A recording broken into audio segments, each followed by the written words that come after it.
So, Game 3 of the Western Conference Final. So let me paint this up for you if you didn't watch it. So for 28 minutes, it's all Portland, and they're up by 14. And then over the next 17 minutes, there's a 26-point swing. And Golden State takes Game 3 to take a 3-0 lead over the Blazers. That's just a little bit on Game 3. Here's Dennis Scott with a bunch more. Game 3, Draymond Green proves he's still the heart and soul of the Golden State Warriors without KD. The last 2 ball games in the third quarter, plus 31 for the Warriors. But the bigger key, keep the defense on C.J. McCollum and Dame Lillard. If you look at the film of our defense, we are very aggressive, trying to make them play in the crowd, and they still can make tough shots, and you can live with it, but can't let them be comfortable out there. And we came into the series talking about 5 guys on the string, and we've executed that pretty well. People want to see me doing it. They want me to be, making shots and doing all this stuff. But it's different when you're out there. Being a part of the game is different than somebody just watching. Just haven't been able to get it done. Obviously, it's frustrating because you could be up 2-1 and you're down 0-3.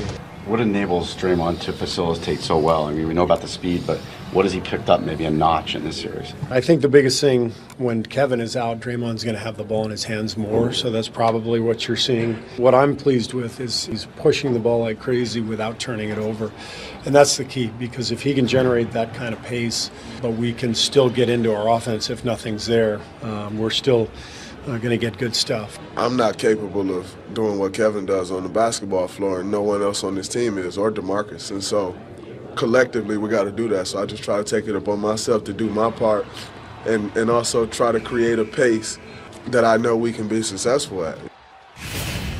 Before you guys weigh in on what will happen in Game 4, let us get another perspective, and for that we head to Vegas.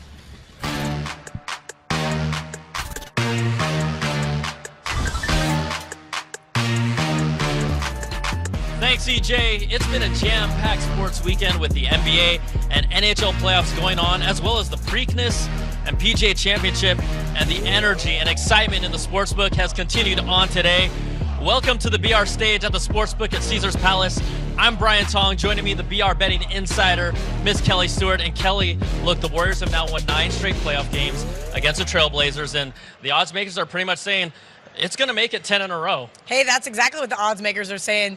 This Golden State team opened up a 3-point favorite, quickly moved to 3.5. Now we're seeing them sitting steady here at Caesars at -4. Money line's now up to -175. Listen, I was trying to make a case for Portland. I'm still mad about last night. That being said, Golden State 16-4 straight up in their last 20 against Portland since 2008. Home NBA playoff teams that are 0-3 just win 38% of the time. I just don't think this is a game I want to be part of. Well, remember what I told you about that. 22 now, straight playoff series with a road win for the Warriors. They delivered on that. All right, let's take a look at the series odds released earlier today.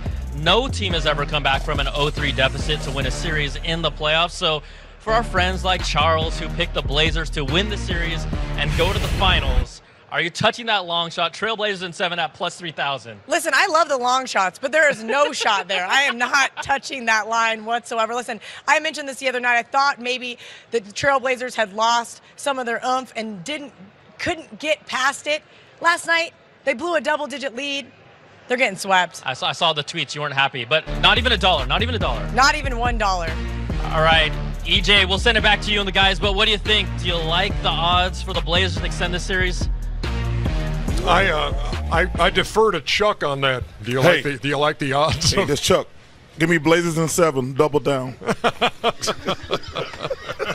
What's going to happen in Game 4? Oh, no, listen, it's over. Okay. I was 100% wrong. I got a lot. Not 100.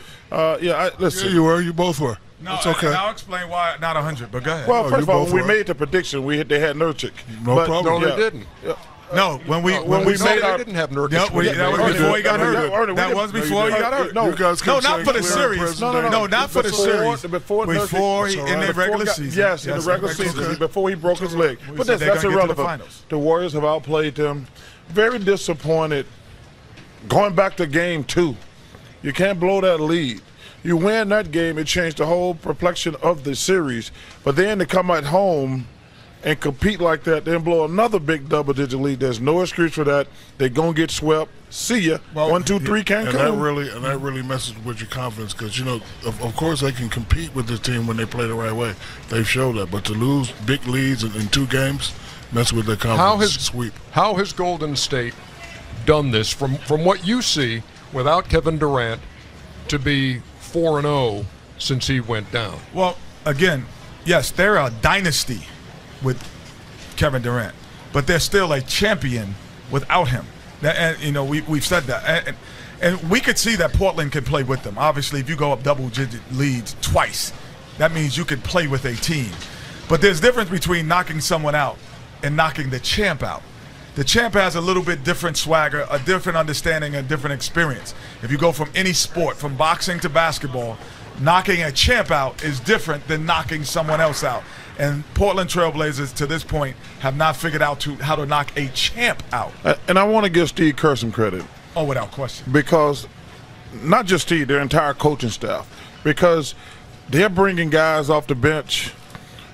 Going back to Game 6 against the Rockets, we obviously know they're stars, but they're bringing guys, so which tells me their coaching staff keep those guys. Mike Brown. I don't know the whole staff, but I'm just saying. When I said coaching staff, I made them all fool. Well, you could name names. No. Fool, you can name names instead of just names. I just want to say Steve and his coaching staff have done a fantastic job of having those guys ready to go. In pressure situation, I mean, you're going on the road for Game 6 against the Rockets. They bench played fantastic. Now you've obviously played 3 games in a row well, but give Steve Kerr and his staff credit for having their bench ready to play, and those kids for coming in and playing well. And Ernie, a lot of championship teams, the 1-2 punch is not always the heart and soul of the team.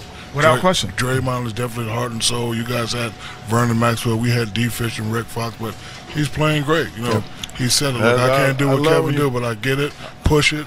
Give it to him." I love when you talk about Rick Fox because that's a pretty man. Splash Brothers have outscored Lillard and McCollum. Rick Fox, a pretty man. 178-123 in this series, and the Golden State Warriors have assisted on 70% of their made field goals in this series. Steve Kerr on Draymond, he's a wrecking ball out there, destroying everything in his path. Agreed.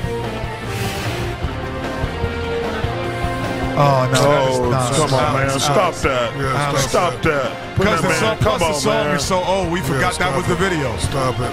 Come on, Stop Alex. it, man. You can do a lot better. Come on, Alex. Come on, Alex. You know what? I'm going to brighten up your day, you three. How's When we that? come back. What do? You going to Let us go? When we come back. let us off the air before daylight? Hey, look, I'm not even going to give you the surprise if you're not nice. We got an audio tune next. Oh, we know.